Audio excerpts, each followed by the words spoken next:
Welcome back, YouTube. This is the real Nathan Daley, and I'm your law enforcement translator. As you know, I'm here to provide insight on all things related to the criminal justice system, law enforcement, and policing the people, especially as it relates to the black community. You guys, and having this conversation with me today, I have a special guest by the name of Professor David Harris from the University of Pittsburgh, a professor of law, someone who has a lot of experience in academia related to this issue, guys. He specializes in criminal justice, the system, policing, the acts, the disparities within it, the injustices within it, and he provides insight on not just what the issues are, but also how to solve them, what's needed, an honest and genuine approach to the problem, you guys.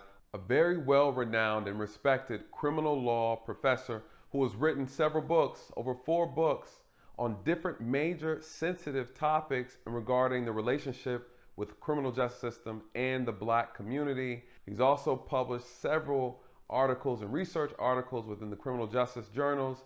He is a walking wealth of knowledge. He has a podcast called the Criminal Injustice Podcast, where he has interviewed some very well-renowned people within the criminal justice space. You guys, this man, Professor Harris, has influenced police departments in the right direction. He has provided influence for policies, and he has been a part of a lot of groundbreaking change that's needed within the criminal justice system.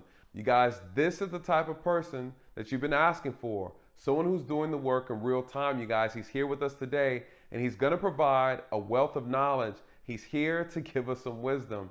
And listen, I could not get enough of this conversation. It wasn't long enough. I was still starving for more. You guys, I really enjoyed this conversation, and I'm looking forward to getting your thoughts on it. What are we covering in this discussion? We're talking about, of course, the criminal justice system, policing and bad practices, policy, what to change, the influence, and why the relationship is so bad between the black community and law enforcement. Is there a way to fix it? What do, you guys? We talk about the origins of policing. We cover that too. Slave patrol, slave catching, and how it relates to modern day policing. Is it true? Is it a myth? What's actually happening? And can this thing get better? Are we going in the right direction? You guys, all that and more. We have a great conversation. Listen, let me know how you feel. At the bottom, you will find all you need to know about him. I'm looking forward to getting your thoughts on this interview, you guys. And without further ado, Professor David Harris. Professor Harris, thank you so much for joining us here today. It is an honor. It is a pleasure. Thank you so much for being a part of the channel. We're going to have a great conversation today. As you know, this is the Real Nathan Daly Show, and we discuss issues involving law enforcement, the impact law enforcement has in this country, in this nation, and specifically as it relates to the African American community. And I just want to say that it is a pleasure and it's an honor to have you here on the channel. You are a man that's highly, highly educated, highly intelligent, very wise. I love your content. I've had an opportunity to look at a lot of your work, and I'm extremely impressed. And not just because of your wealth of knowledge, but of course your accomplishments. The few that I know there's a lot more. But I'm very, very, very excited to get your input and a lot of your ideas on these topics we're going to be covering today. So Professor, I know you go by David. David, can you give the audience just an introduction of you and all the great things that you've accomplished and a background about you as well, from your education, career-wise as well, so they understand who has blessed us on this stream this evening? Well, first, let me just say how grateful I am to be with you today. I've read about you as well, and very, very happy to be on your program. My own journey has been first into law practice when I was a new lawyer. And in my first 8 or so years, I worked in a law firm. I worked for a judge. And then through a Georgetown program that I was in for 2 years, became a trial lawyer and a criminal defense lawyer. Very briefly, did some prosecution work as well. And I've now been teaching criminal law, criminal procedure, and evidence and other things for more than 3 decades. My teaching subjects mirror my research interests. Most of that has been centered around police, regulation of police through constitutional law, the Fourth, Fifth, and Sixth Amendment. And beginning in the 1990s, yes, I have been around that long. I began writing about what was then beginning to be called driving while black. Mm, We had the very first two large legal actions, one in the state of Maryland, the big one in the state of New Jersey, regarding racial profiling, another name for it. And from that point, I began to be involved with that subject. I had seen it in action when I was a practicing lawyer in the criminal courts. But on the academic side, I began to write about it, and my ideas caught the attention of Representative John Conyers, who was then one of the longest serving members of Congress, but the dean of the Congressional Black Caucus. mm, He took some of my ideas about racial profiling, put them into the very first piece of legislation that ever in any body, but in the Congress, about that particular topic. It was called the Traffic Stop Statistics Act of 1997. It never passed in the Congress, but was reintroduced in one form or another for over a decade. But in many states, there are laws that basically track that. And hundreds of police departments began to take different kinds of actions to counteract the things I had talked about in various journal articles, and then in my 2002 book called Profiles in Injustice. That book about that particular police tactic, the idea of pulling drivers over for a traffic offense and then really getting into investigating them mhm. for drugs or weapons when there was no evidence of that, but through questioning and all kinds of other things. That actually brought me into contact with lots of police agencies, and I began to see a lot more of what they were doing, many positive things and positive programs. And that's what I wrote my next book about, which was called Good Cops, that was published in 2005. Since then, my all of my work has really centered on the intersection of race and criminal justice, whether it's policing, whether it's prosecution, whether it's forensic science. And my most recent book is called A City Divided: Race, Mm, Fear, and the Law in Police Confrontations. That was published in 2020. And it concerns a case in Pittsburgh in which there was a very serious case involving a confrontation between a young black man and three Pittsburgh police officers, traces the entire legal case, and gets very deep into the science of how people perceive race. And it was an attempt to sort of interrogate just how these terrible incidents keep happening and what we can do to stop them.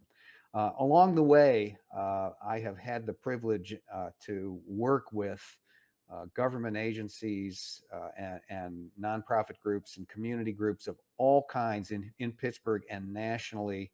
Public service is what I really enjoy coming out of my work, the chance to test your ideas in the field and the ability to actually see if you can make a difference on the ground. The whole focus has been seeking to bridge the gap right. between communities of color and the police who serve them and serve us all. Awesome. Now, listen. I know your entire pedigree to a good extent. You know, you have a podcast. You Yes. talk about a lot of these issues. You've written a lot of articles. You've been a presenter of a lot of these topics, presentations. You've done other. You've been on other YouTube channels having these discussions. And I will say this: one of the things that I admire most about you is your passion. You are truly a servant of the people. You know, you're bringing a perspective that a lot of people are afraid to speak on. You know, you're calling it as it is. And I think that's what we're missing a lot of. You know, we're missing people who are willing to stand up and just say, "Hey, this is right and this is absolutely wrong. And what can we do about it?"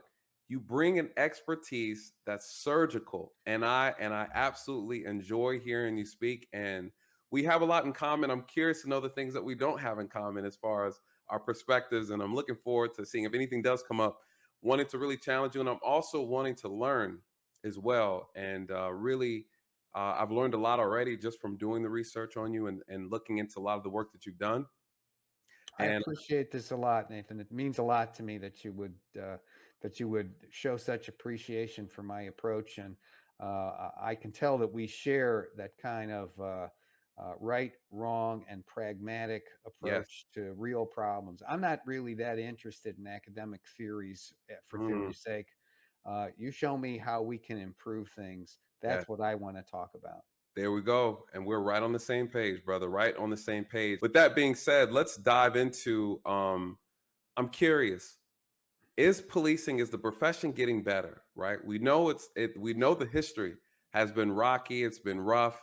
And we know it's been rough specifically to within the black community, with the minorities. Um, but is policing changing? Is it changing for the better? Are we making improvements from your personal, or I would say professional perspective?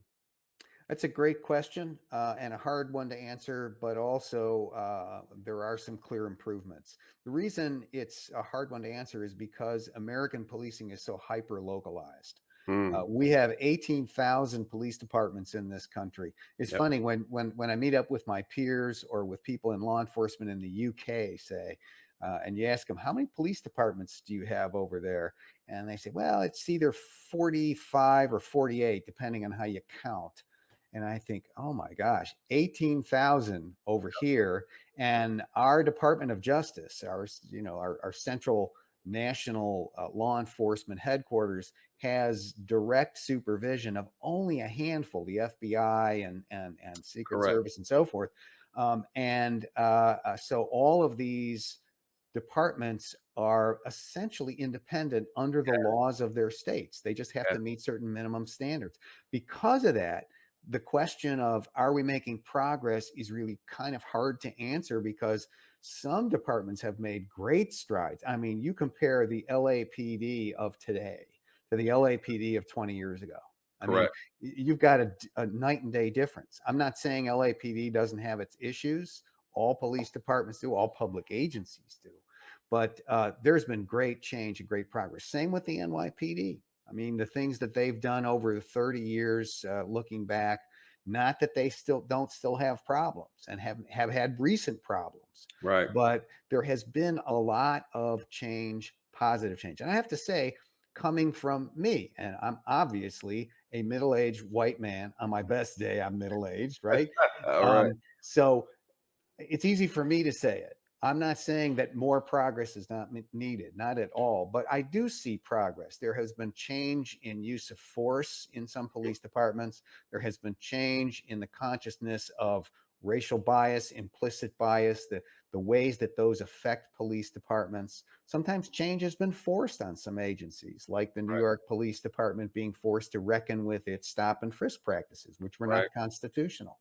Um, we here in Pittsburgh had the very first consent decree forced on us. This is before I lived here, by the Justice Department back in 1997. So change has been a constant in law enforcement. I believe the trajectory is generally positive. It's not that we still don't have a ways to go. We do. But there has been overall improvement across many dimensions. Still a ways to go, but yes, improvement. I like the way you put that, because I always say on this channel that all police departments are not created equal. You know, Correct. one of the biggest things with my channel is to provide insight. You're coming from a very, very strong academic and pragmatic perspective, because you've invested a lot of time. You've met with a lot of different leaderships, government, local, city, even the different municipalities as far as policing, and so you have that working knowledge, that I would say a strong administrative view as well of policing. Whereas my experience comes more so from the actual practice of policing. Hmm. And this is why I really love this interaction between us. I was really looking forward to it. Me Literally, too. literally like yin and yang, right? White, black. You have the actual the academic side, the strong academic side, and the strong actual practice side of the job. And I'm really, really anxious to see how we really bring both together and align those two visions. A lot of times people question, they'll say, well, you read about it, but you haven't done the job, right? Yes, And sometimes those things you can read about surgery all day long, but if you don't ever actually actually do the surgery, then how much do you really know, right? And I think some people forget though, but there is a part of policing that's very, very important, which is the knowledge side.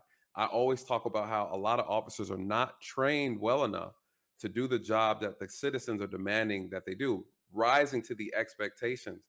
A lot of that comes from training. A lot of that is knowledge based. That's a part that's missing, in my personal opinion. I think some departments do it better than others. But when you bring up the fact, yes, there's approximately 18,000 police departments that don't all communicate, right? They're not all equal. You have yep, some departments that are tyrannical in nature. You can't tell them nothing. They're their own entity within the state. And then you have some departments that are very open, very transparent, that's right. wanting to receive, wanting to be a part of the community, and they do whatever is necessary to make that happen. And then you have some where the quality of the department changes with its leadership. Yep, And that's one thing that I try to explain to people because, again, they are on the outside looking in and they don't have someone who's genuine enough within this space to give them an honest perspective of what policing actually looks like and what the real issues are. The purpose is to unveil a lot of mistruths and myths, but then also bring clarity as well. So, with that being said, let's dive into reform. you know um, you're well studied in this area. Reform comes in two ways. I always say it's the policies, but then it's the people, right? The people make the job.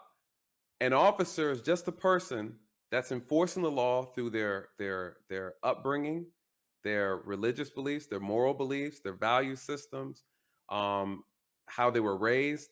You are policing through your person. You're policing through your personality. That's not how it should be, right? We're not robots. But one thing that I've recognized from a lot of officers is that if you want to know the type of officer you have to understand how that officer was raised, how they were taught, the friends they associate with, the family structure, their religious beliefs, and just in general, their overall moral compass. Understanding that will give you a very good, well rounded view of the officer that you're dealing with. All police officers are not created equal. So when we're talking about police reform, I think people focus so much on policy and not enough on the actual person doing the job. Oh, What I do you? think there's a lot of truth to that. I mean, a lieutenant, then commander that I work with a lot here in the Pittsburgh Police Department has a wonderful way of talking about this. He'll say that, as long as we keep drawing our recruits from one group, they're going to vary a lot. And that group is the human race. So they're going to Yep, be human beings first. correct. So you can't teach a person to be a decent human being. Right. They're either are that or are not that when they come to policing. Right. Then it takes putting them into the right kind of organizational structure and organizational culture. I think those things are pretty important too.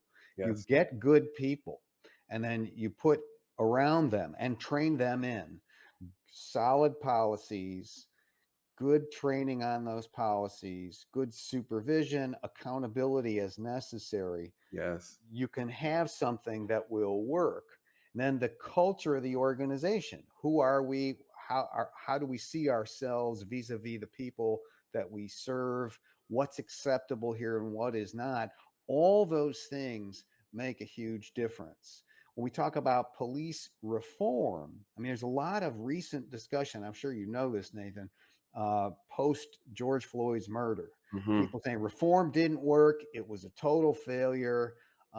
I don't know if I can buy that, honestly. I can buy that there wasn't enough of it and it wasn't done with the kind of sincerity we would like to see, and as deeply as it should be. And maybe what we should be talking about is not reform, but transformation of Hmm. organizations at a deeper level, because Okay. we have to touch cultures. We can't just touch, okay, a little more training, a little more time on the range, things like that. Right. It's got to be deeper. And as we were saying in answer to the last question, every department's going to be different. Right. So all these things I think are worth considering. I don't think reform as an idea or change is dead in policing, not at all. I actually did a podcast episode with somebody on this very question. And I had to agree with her. It's not over, but we have to do it in a more serious and a deeper way. Agreed. I think though, if we're not focusing on the actual root causes, then you're actually just not getting anything accomplished. People complain about the George Floyd Policing Act, the Breonna Taylor no knock. And when I look at it from a practice standpoint, in theory, a lot of things sound good. But then I understand how officers think. I understand that the things that upset them, the things that make them uncomfortable. And so when I hear certain things, I say that's not going to work. In Yeah. practice, that's not going to work. It sounds good. It sounds good to the citizens, but they don't understand the job. And if you don't understand the job, then you'll know that that itself, the issue that we have, to your point, it's a it's a mentality problem within policing. The mentality is what you have to fix. If you have to look for the people who have the right mentality to do the job, the right heart, they have to have a heart of a servant. If you're not willing to be a servant, then this is not a job for you. Amen. You know, Amen. Yeah, yeah. And the sad thing is, rather than having the mentality of a servant, too many have the mentality of a warrior. mm, And that just, man, if you think of domestic policing as I'm a warrior in that, well, then you have a war. And in war, there are acceptable casualty. levels of casualties Yes, and all that goes along with that. And I love the way you capture the feeling of the mentality. And mentality is only changed through that kind of transformation, both organizationally and personally. If right. you can't do that, you won't change anything. And um, I really take your point about people not really understanding what the job is and yet wanting to try to change it in ways that aren't practical. And what this tells you is that any real discussion that could succeed about changing, reforming, or transforming policing, however you want to phrase it, should and must include police officers themselves. Yes. Otherwise, it's just a bunch of people talking to each other in a room. AK, welcome to America's political system, right? Cheers. There's a saying, all right? I believe this was if I'm not mistaken, it's a Japanese little parable, and it's about the master and the student. And the master samurai and his student, they are actually in a garden learning how to garden. Well, the student says, "Master, why do you teach me how to kill, but yet we are out here in the flower bed learning how to plant flowers?" And I believe it goes something like, well, rather be a warrior in the garden than a gardener in a war, right? So the whole idea is that, yeah, I'm teaching you these things, but at the same time, though we're doing this, the reality with policing is the warrior mentality. It's not so much that it's a problem per se. I think the issue is when you have officers who are unable to distinguish the appropriate times when to make the shift, right? And I've noticed that when doing the job, you had some people who were unable to get out of that warrior mentality and know that they're in a setting that doesn't require that. I look at it too when people say, "Hey, we need to get rid of these tools, right? Let's ban chokeholds, let's ban this." I'm not too I'm not a fan of banning certain things. I'm more so concerned about why this person is unable to utilize it properly. I've utilized chokeholds plenty of times in the profession as an alternative from actually taking a person's life and using my actual firearm. And so when you take away certain tools, you actually limit the officer. The issue is you have officers who are not being trained properly. The biggest problem, one of the biggest problems that I've noticed within this country in policing, the training is not long enough. it's not uh it's just not long enough. A lot of officers don't get adequate training. They're given a badge, a gun, and a brief overview of the law, and they're out here violating people's laws, rights all the time because they don't really understand and they don't have enough time to actually really prepare to do this unpredictable job. And when you look at countries like Finland and their police officers are there for 2 to 3 years before they get out. And so I think that, to your point, reimagining what the training looks like. I think a lot of mistakes that officers make, outside of those that are corrupt, outside of those that are racist and profiling, outside of those, you have officers that may have good intentions, but they're just not good. They're not trained well enough to do the job. I believe we could actually eliminate and reduce a lot of the shootings, a lot of these incidents, if officers are trained better. Because as you know, I think the deaths, officer related deaths, about 1,100 people, is very consistent a year. And looking at those situations, I believe those things can be reduced by half. Yeah, I bet that's true. And I'm not against officers being properly trained to use all the tools they will need, Hmm. including sometimes violence. Right. It's just part of reality that there are people out there who an officer will not be able to deal with except by using some of those tools. Now, you can argue all day long that that's a consequence of various societal influence, but it is reality. Right. Now, what I'm thinking when I talk about the warrior idea, the warrior mindset, um, is officers who are really steeped in the idea that the job is being a soldier in a war. Understood. They're not there to be servants. They're not there to solve problems. They're there to fight a war. And Right. that has become a mantra across a lot of police departments and a lot of police cultures. There's a great piece that listeners might want to know about, written by a friend and fellow law professor named Seth Stoughton. And Seth was a police officer for, I don't know, 6, 7 years. And then he decided to do something else. He went to law school. I think he practiced some law and now he teaches it.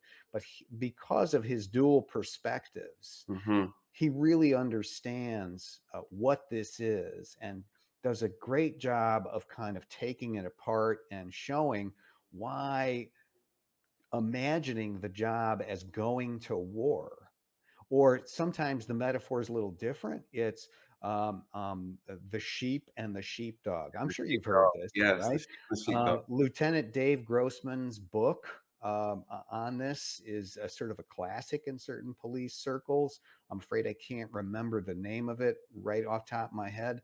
Um, and the most of the people are sheep. All we want to do is sit around in the meadow and eat grass, but the hungry wolves are everywhere. Correct. And the police are the sheepdogs ready to use righteous violence to defend us at the drop of a hat. Well, it's not that that isn't necessary sometimes, but when that's your total mindset, that Right.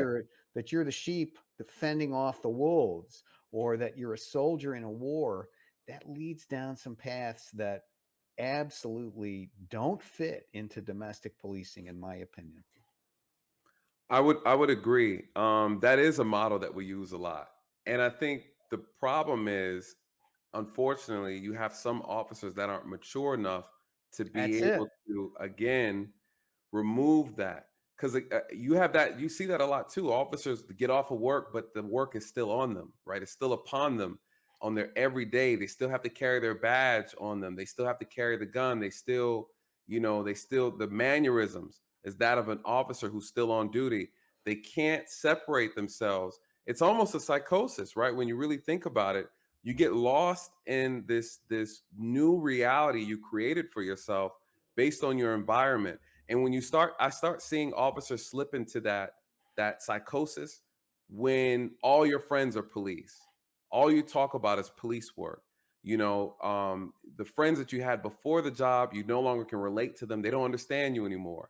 and you begin to, and this is when it becomes dangerous, when officers start to, I would say, unhealthy. They start to isolate themselves from reality.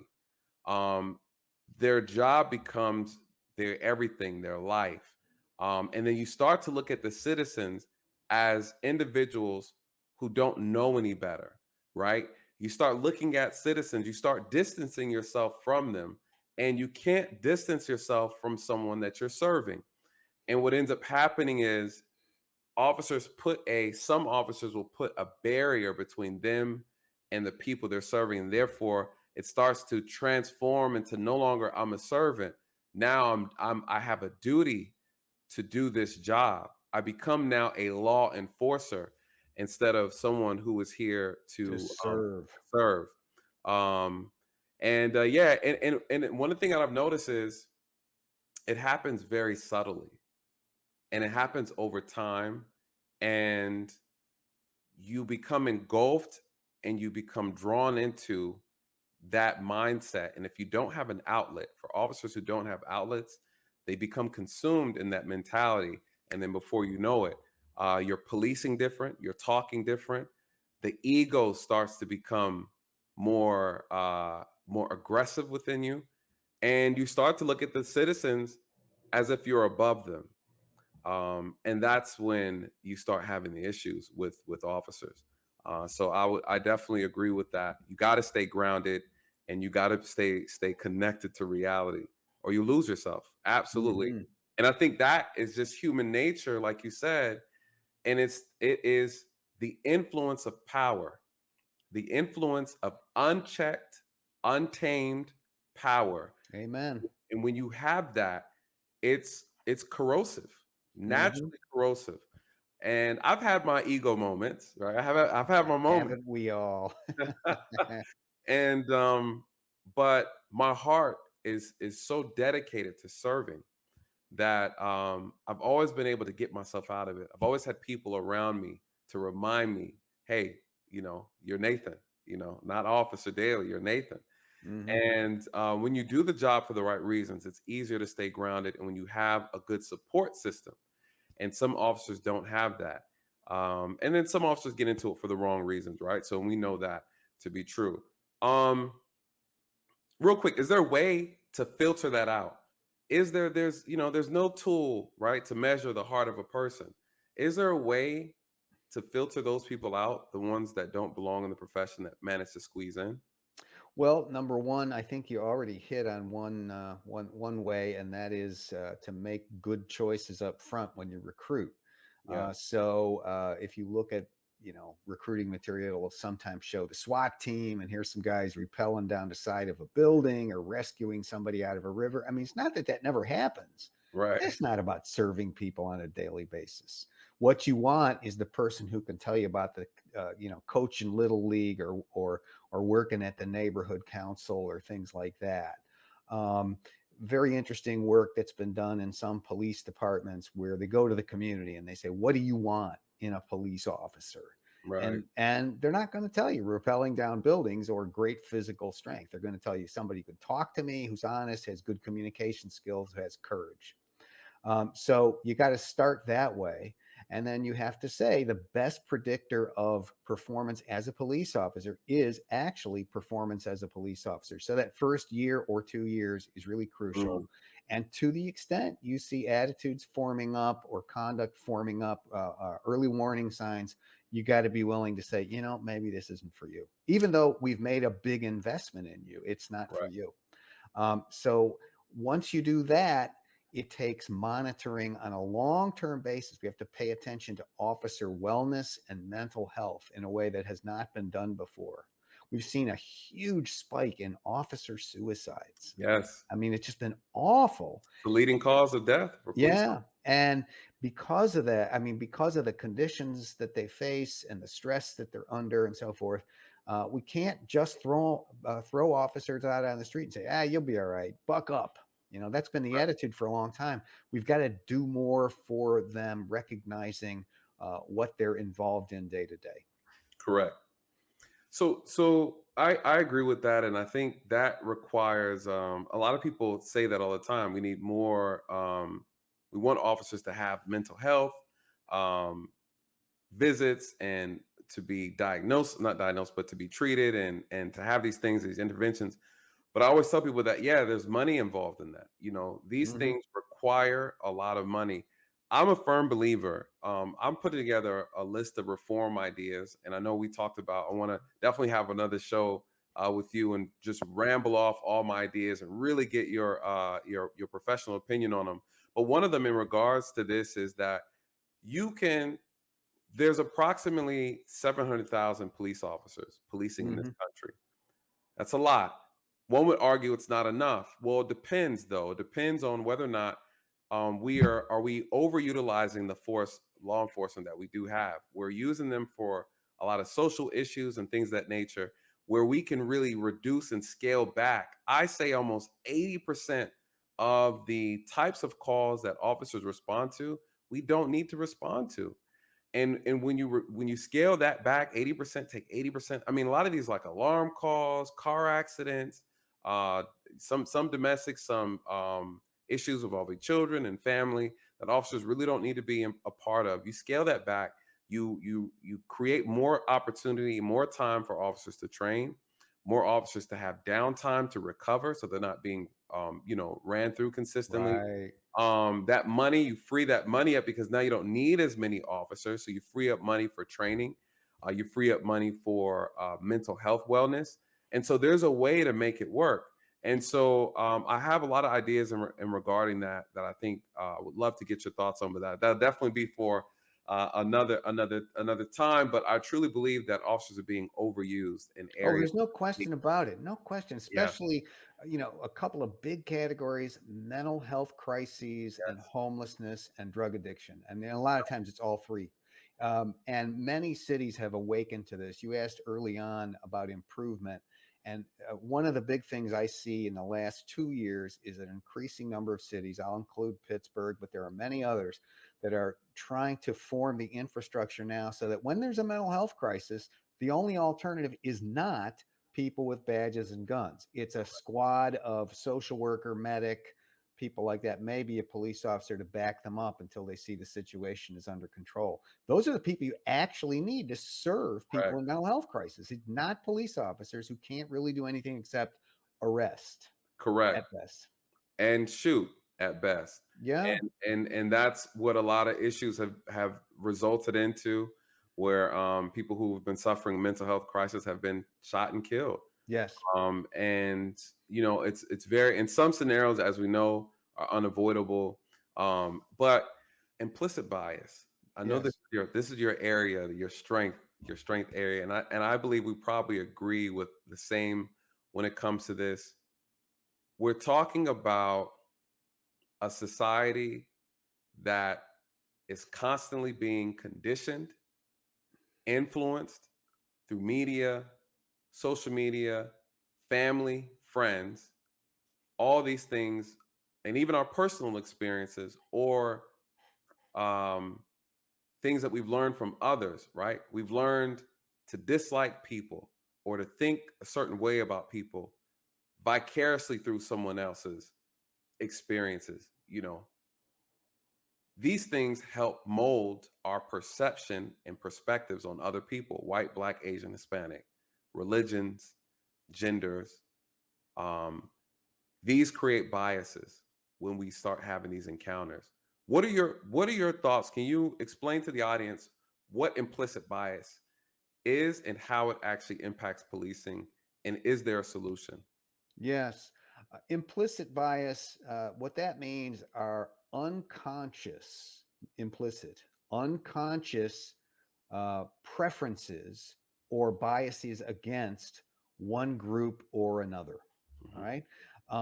You're not aware that you have them, yet they can operate on you in the sense that they can influence your actions without you knowing it.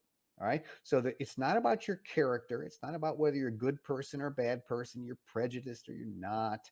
It's not about what you think, and it's not about what you believe. These are things that are on the unconscious level. Like you said, they come from all kinds of influences, and we get this stuff from the time we are very, very little children. They come from our Yes. parents, our caregivers, they come from all the media, they come from all of our schoolmates, our teachers, you name it. Everything carries these messages.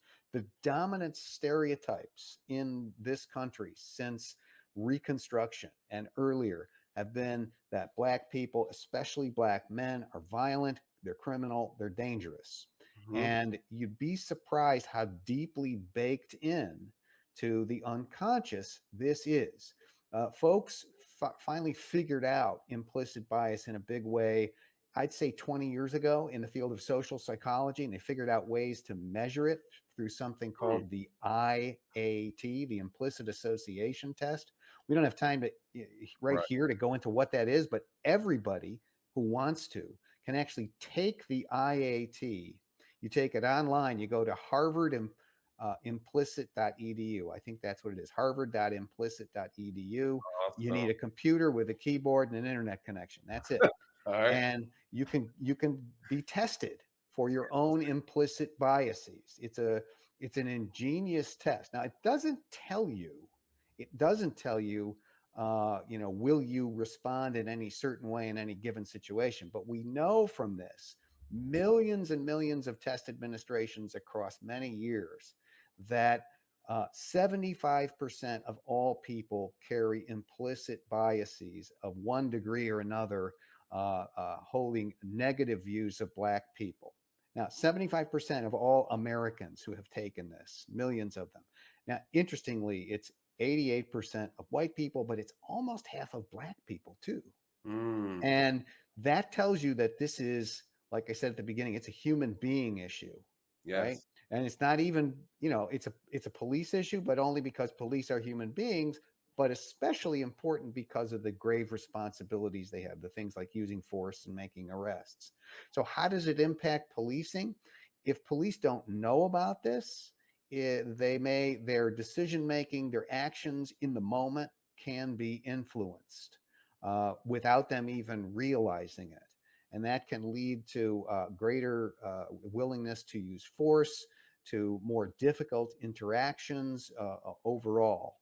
Um, and so the police have a real stake in Right. getting a handle on this. Now, there's the research that's out there doesn't, in my mind, yet establish any way to de-bias a person, but we do know that there are ways to interfere in the process to make it less of a factor. Number one, you have to pay attention to cognitive load. How much is on your mind, whether it's waking up after a hangover, whether it's having a bad day, whether it's having an interaction right before the current one that was difficult, whether it's worrying about your boss, or whether it's the danger in a situation. Situations are key. This is, again, not about character, it's about social situations. And when a person has a lot of cognitive load, the implicit biases will take more of a role in how they decide things and how they act. So you have to slow things down. You got to make sure of your own judgments. Mm-hmm. And in your organizational capacity, you got to keep track of what happens. So things like if we were talking about prosecutors and not police, Right. who do you offer plea bargains to and of what kind? Who gets into the diversion program? Who gets Right. a sentence recommendation that's more or less favorable? Those kind of decision points are things that you would track. And you can track things in policing too. So it's not a hopeless thing, even though it's unconscious. We just have to know what it is and be prepared to struggle against it. If you don't know what it is, and these things have an effect on you, they can actually impact your effectiveness as a police officer. It can make your interactions with non-police people more fraught. It could lead to more violence. It Right. could lead to you thinking that there's a threat when there's not. Yes. I made a video during the Ahmad Arbery situation with the McMichaels case saying that black skin has become a threat. Black skin has become a crime where black people in some cases are not given the benefit of the doubt as and I remember talking to a supervisor and he was asking and he's white and he was asking me these questions. This was during the George Floyd situation, and I was still, trying to recover. And we're having a conversation just about all the things that were going on. He was trying to understand a little better, and I said, okay, well, let me give you an example of what this is about and how, because sometimes people generally want to know. I said, so you have you're sitting in your patrol car in the neighborhood, and you see a white kid, you see two white kids carrying a large flat screen TV from one side of the street to the other, right? What's your first thought that comes to mind? He said, maybe they're moving the TV. And then I said, now, okay, now you have two black kids carrying a large flat screen TV across. What's the first thing that comes to your mind?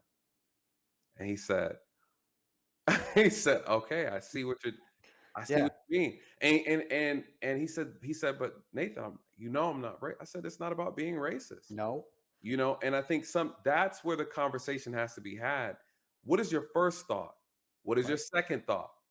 And then what is your actions after that? And I think once you start, you have to be honest with yourself. A lot of people say, okay, well, I'm not a racist. And there are a lot of people who are not racist, but they've been conditioned and on a subconscious level that when they see certain things, a certain image, they automatically make an assumption.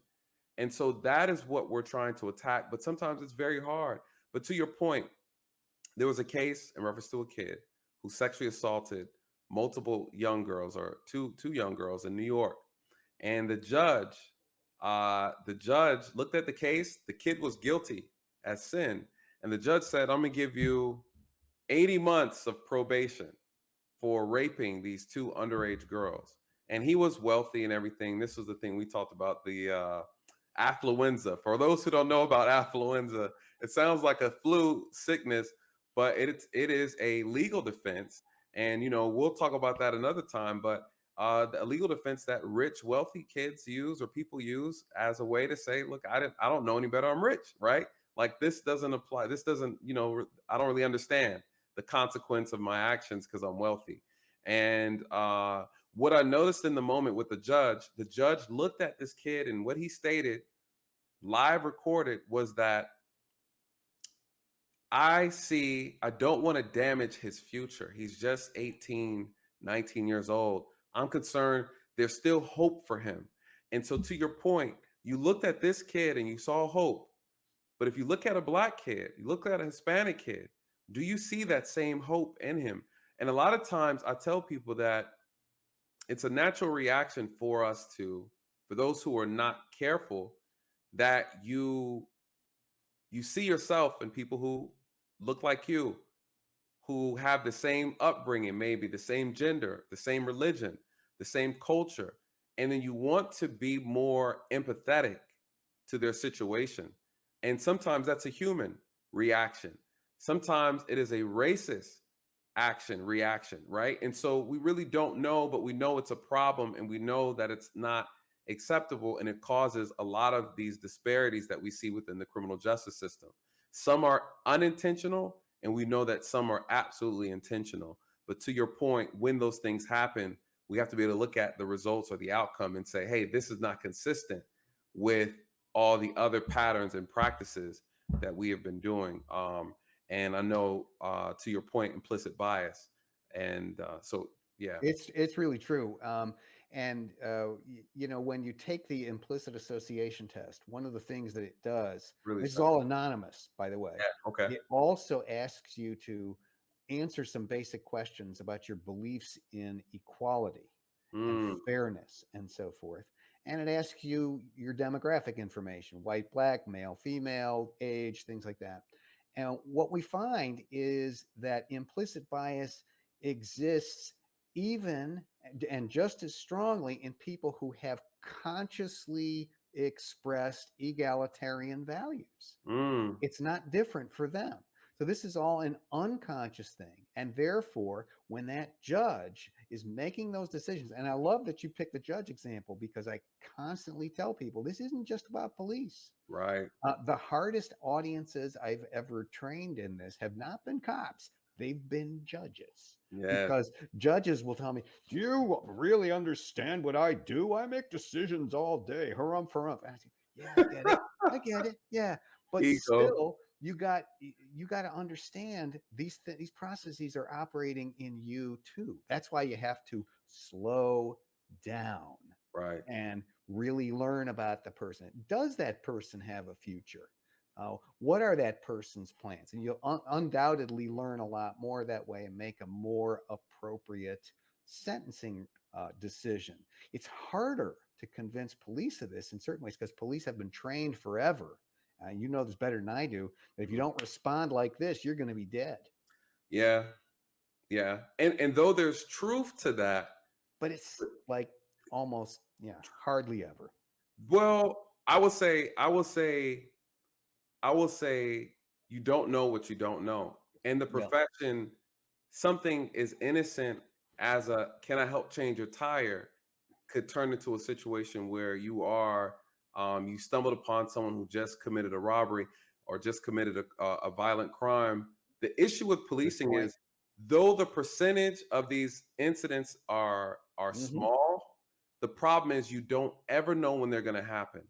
And I think that is probably the issue with policing is that The hardest question. you have to train like a warrior, but you have to practice like a servant because you always have to be prepared. You can never be off guard in this job. And I've had close calls on things as simple as a traffic accident, and you pull up on someone in the car. The car that was wrecked was a stolen car that was carjacked, and now you come into the situation, you just want to help because you see the bad accident.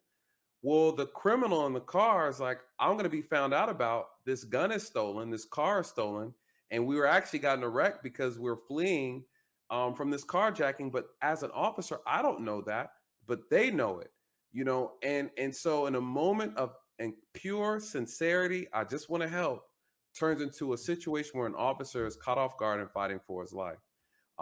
My situation was like that as well. I simply was trying to give somebody a ticket. And the next thing you know, I'm hanging outside of a car window going down the interstate. Oh, awful. I Um, saw the video. it was wild. And in that moment, my life was almost taken. And I think back at it and I look at all the dangerous things I've purposely put myself into that I knew I was going into. And I went in with courage, right? And I tell you all the time, it's brave to put the uniform on. It takes courage to actually do the job. I've gone in head first in situations where I'm saving a life, I'm preventing a life from being taken, or I'm saving my own life or a partner's life. And I go in with no hesitation.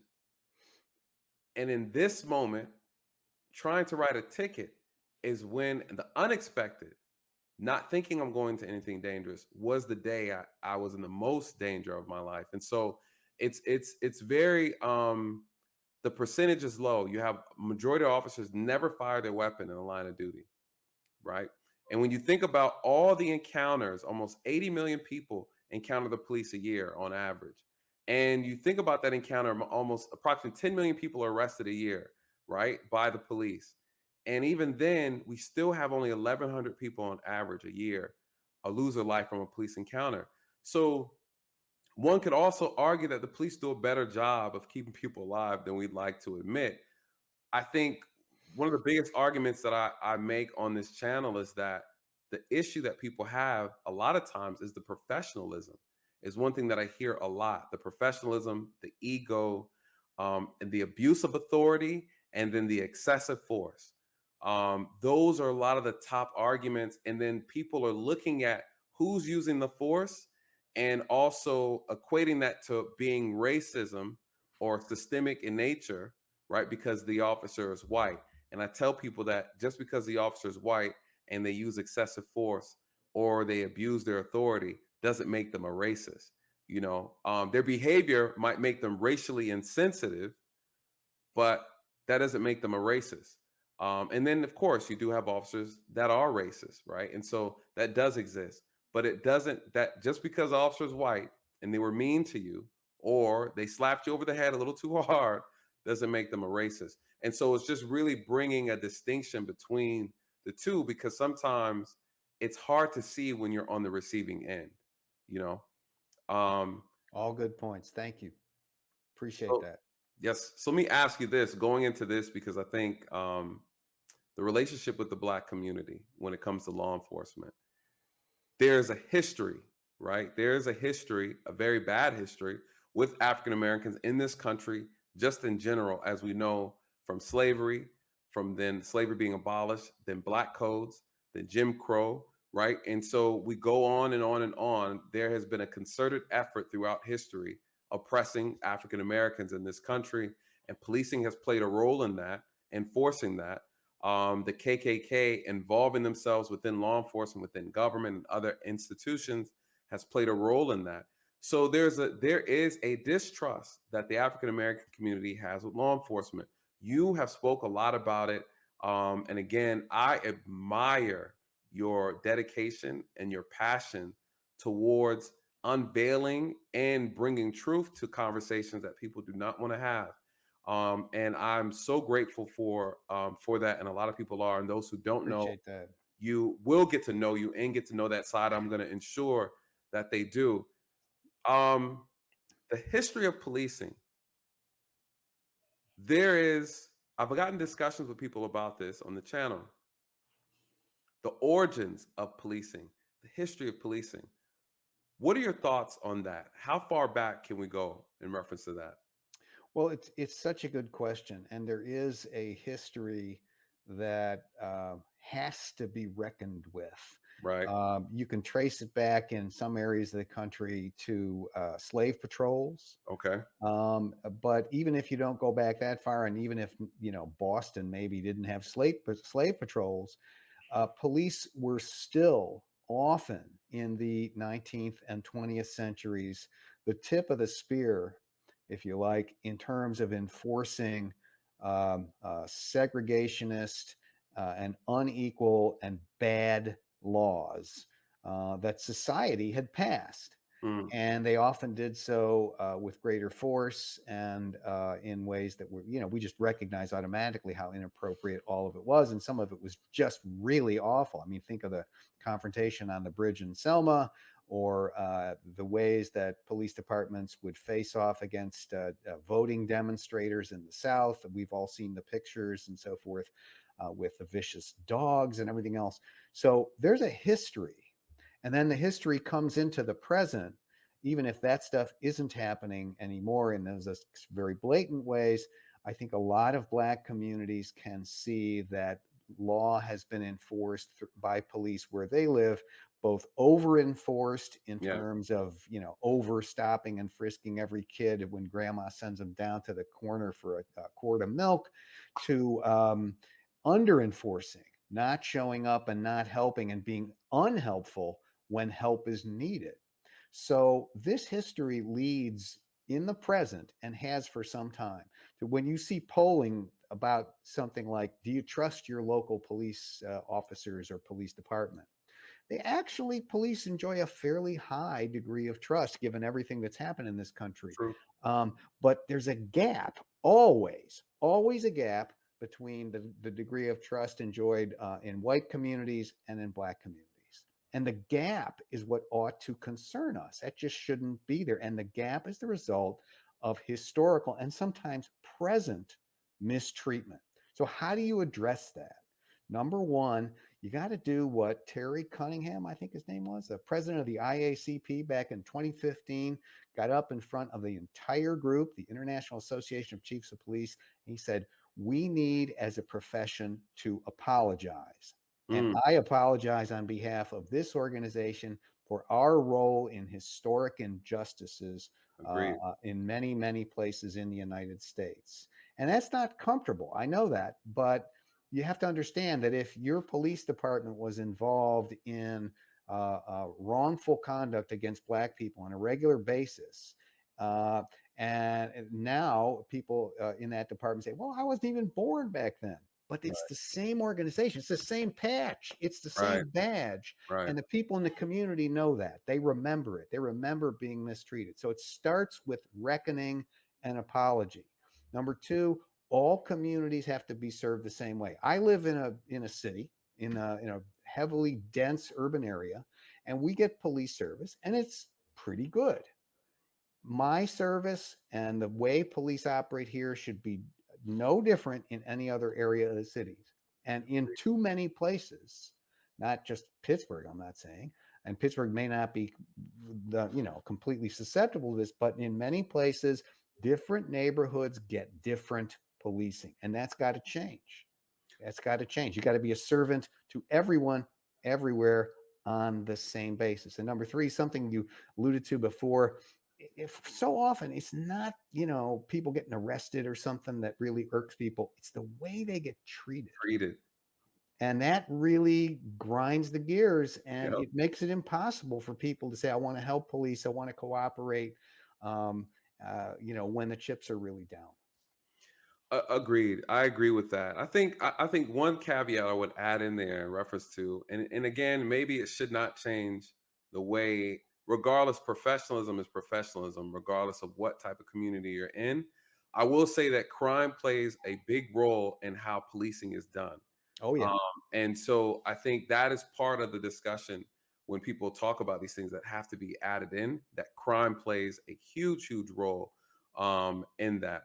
I would say one thing I want to touch on too, in reference to policing, and this is a discussion I get into quite often. I think people look at the origins of policing and they automatically go to slave patrol, and they say policing started from slave patrols, and I have to tell them that that's not accurate, right? That's not accurate.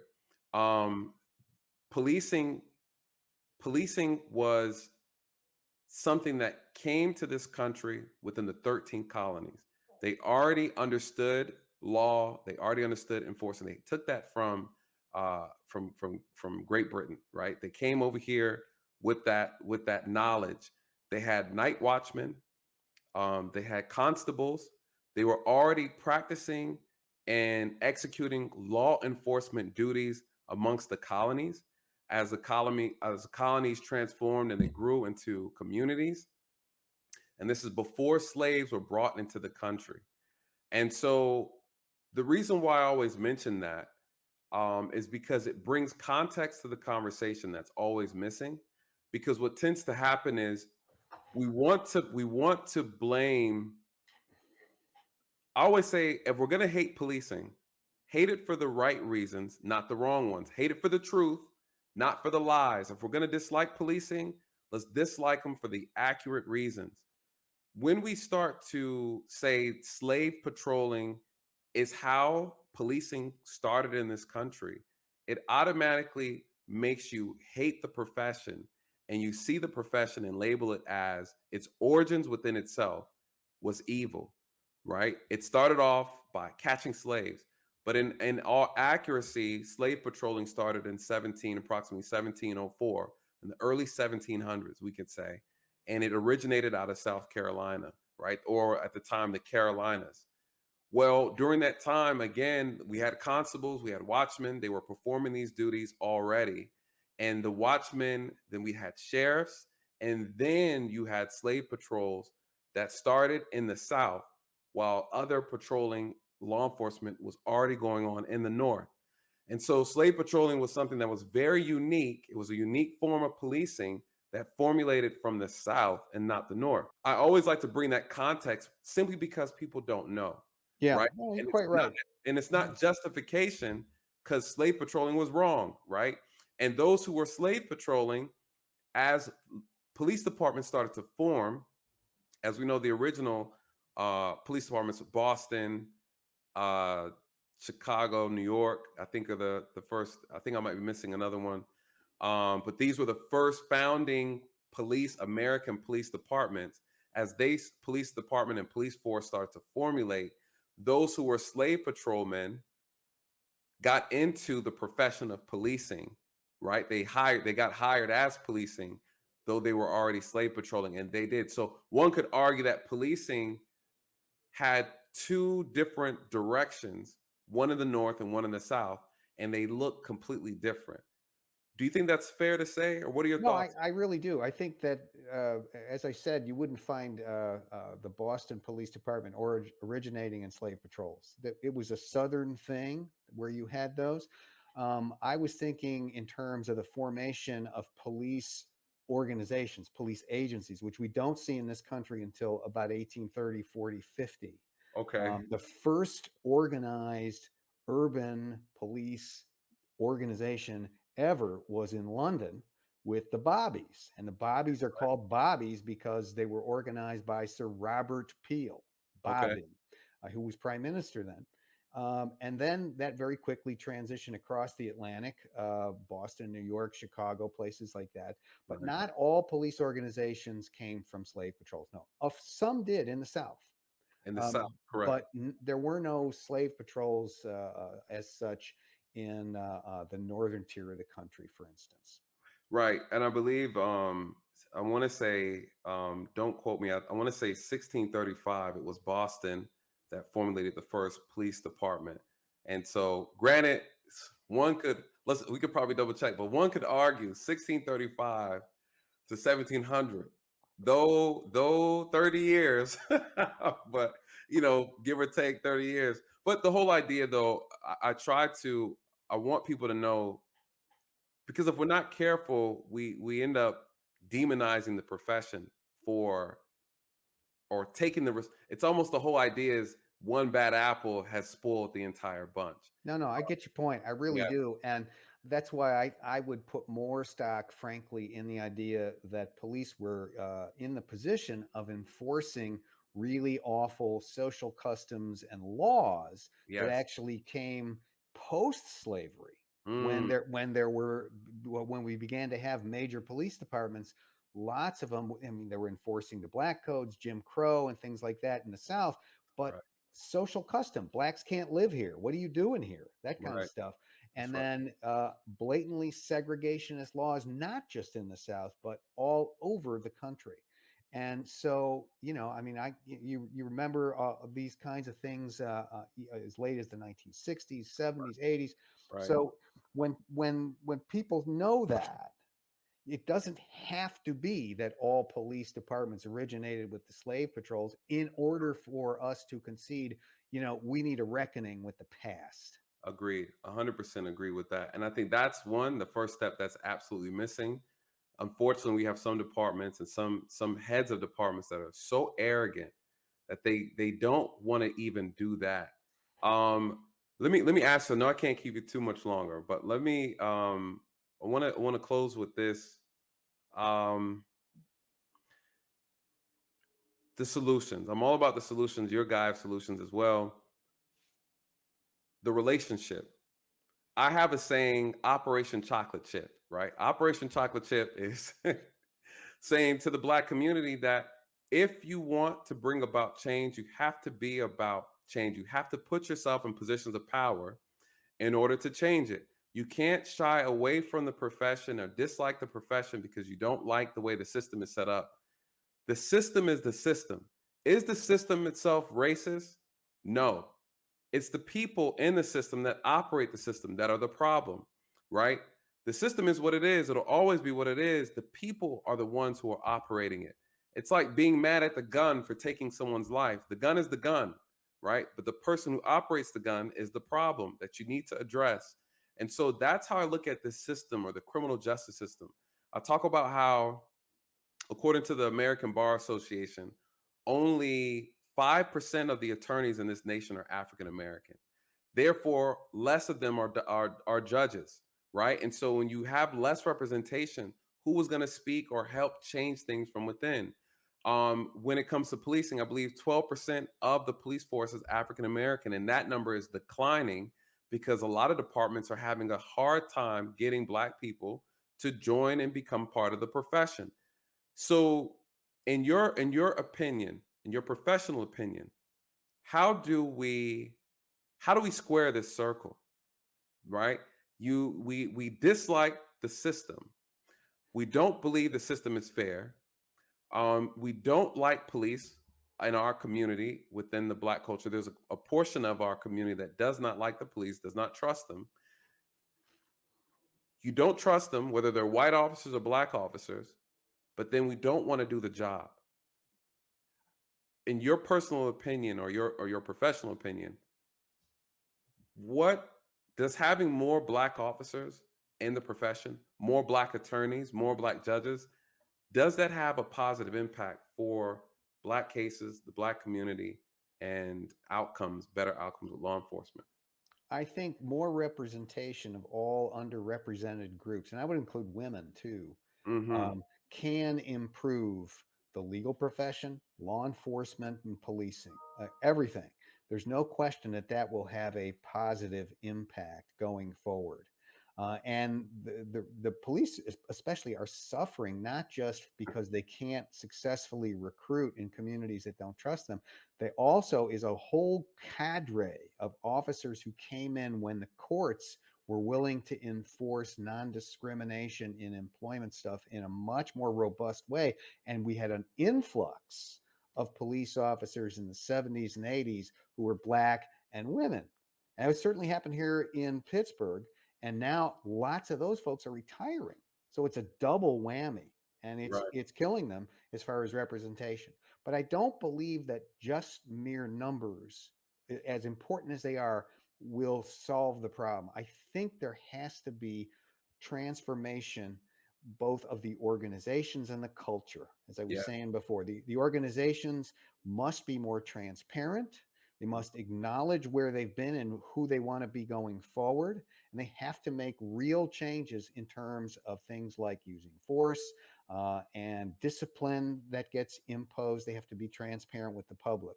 They also have to transform the cultures. You know, when women come into too many police departments, they get discouraged and they leave because the cultures are misogynistic. You Yes. know, and women can have an incredibly positive impact. They're less likely to use force. They're more likely to be better de-escalators and negotiators and Mm, things like that, using their voices, their communication, their heads, than a lot of men are. I mean, it's just reality. mm, And so if the organization and the culture of the organization is hostile to having more women, to having more people of color, you will not change the organization enough. So numbers help, but you got to go beyond that, in my opinion. hmm. Well said. Well said. So real quick, let me just say your thoughts on qualified immunity. Do we need to get rid of it or make adjustments? Because I have my personal thoughts, but just curious. Adjustments, Adjustments. considerable adjustments, Okay. really considerable, because the courts have just allowed that weed to get way, way Way out out of of control. control. Great minds think alike. I agree. Listen, I think that's something that we can definitely pick back up on the next I hope conversation. so. And listen, you are welcome here anytime you want to have a conversation. We Appreciate haven't that. even scratched the surface on stuff that I wanted to ask you. There's so much I want to talk to you about. I know I want to definitely make sure I respect your time. Listen, I know we talked. We're going to put some more on the books. Let's I do it. uh I absolutely have to. I feel like you're just this guru sitting down, and I just want to siphon as much because iron sharpens iron, Yep. and I've committed myself to this cause, and you are someone who's already on the journey of this cause I'm looking at, and I see an opportunity to learn so much from you and connect with other people in this space who want to see about change and really promote these ideas to have an impact. You've already had an amazing impact, and I'm definitely looking to hand grab the torch from you and continue the race. And I will say this, and I definitely want to give you the final words, but one of the most beautiful things I think about you that that I've already witnessed here, I can see it, is regardless, at the end of the day, people don't care about how much you know until they know how much you care. Oh man, And you, sir, I definitely see it in you, I and appreciate that. That is one of absolutely. my favorite ways of looking at the world. I appreciate you, Nathan. I appreciate the opportunity to be here. I Thank don't you. think I ever gave my the name of my podcast. It's Criminal Injustice. You can find it at criminalinjusticepodcast.com. We're not adding new episodes at this point. I created new content for 6 years. That's enough. But there's plenty there that anybody can get on. You have it for free. It's all out there. So I really appreciate the conversation today. I look forward to our next one. And I thank you for what you're doing Thank you. along all these lines. And I look forward to seeing you soon again. Absolutely. Well, thank you so much, Professor Harris. It has been an absolute pleasure. I know the audience is loving this conversation, and they're definitely going to be thirsty for more. So until then, thank you so much. Be Have a well, wonderful be time. strong. See you next time. See you next time. All right. This was a phenomenal discussion. I don't know. First and foremost, I just want to say thank you, Professor Harris, for giving me the opportunity. It was truly, truly an honor. This was a great conversation. I didn't get enough of it. You guys, I am looking forward already to bring him back to the channel. There's so much more to discuss. He has so much to offer. He's giving so much information. I couldn't keep up. I was losing myself in the moment. You guys, it's rare that we come across people with a genuine heart, someone who truly sees the problem for what it is and absolutely provides solutions to fix it. You guys, he's done the work. He's doing more of it. He has a legacy to show it, and he's still adding on to it. You guys, it gets no better than this.